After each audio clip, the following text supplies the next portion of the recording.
Sir, आतापर्यंतच्या तपासात किती लोकांना आपण अटक केलंय, काय याच्या मागचं कारण आहे, काय कळालेलं आहे आणि कुणी सुपारी दिली होती त्याला आपण अटक केलंय का?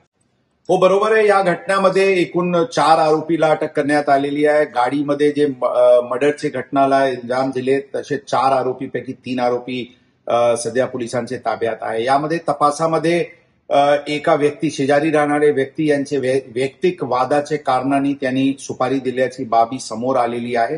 त्यांना पण अटक करण्यात आलेली आहे. या गुन्ह्यामध्ये 120B क्रिमिनल कॉन्स्पिरसीचे कलम वाढवण्यात आलेली आहे. सदर गुन्ह्याचे तपास अत्यंत युद्ध पातळीवर क्राईम ब्रांच आणि स्थानिक पोलीस, झोनल पोलीस यांनी केलेली आहे आणि सुरुवातीला घटना घडल्यापासून वेगवेगळे पथक या केसमध्ये काम करत होते. अंदाजन प्रथमच दिवशी 450 लोकेशन्सचे अंदाजन सीसीटीव्ही फुटेजेसची तपासणी करून एक गाडी जे वापरण्यात आला होता ते गाडी शोधण्यात आला आणि त्याच्या अनुषंगाने हे आरोपीला काल पोलिसांनी ताब्यात घेतलेली आहे. तपास क्राईम ब्रांचकडे हस्तांतरित करण्यात आलेली आहे. ठोस पुरावा पोलीस गोळा करत आहे आणि यामध्ये जे सुपारी ज्या व्यक्तींनी 5 लाखाची दिली होती त्यांच्याबद्दल पण तपास सुरू आहे आणि आरोपीला सजा होईल या दृष्टिकोनातून पोलीस दल अत्यंत मेहनतीने काम करत आहे.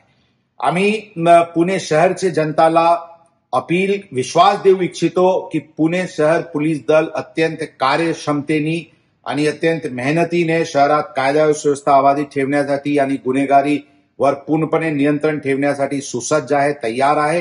ही गुन्हा जरी अत्यंत गंभीर होती आणि अत्यंत संवेदनशीलताने पोलीस हे प्रकरण इमिजिएटली हाताळलेली आहे. ही गुन्हा आपल्याला लक्षात ठेवावा लागेल की हे प्रिव्हेंटेबल नव्हता.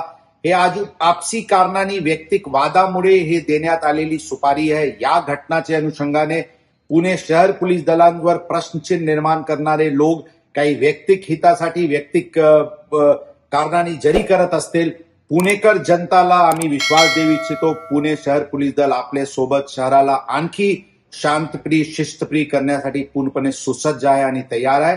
आपण जनतांनी पोलिसांवर पूर्णपणे विश्वास ठेवावी अशी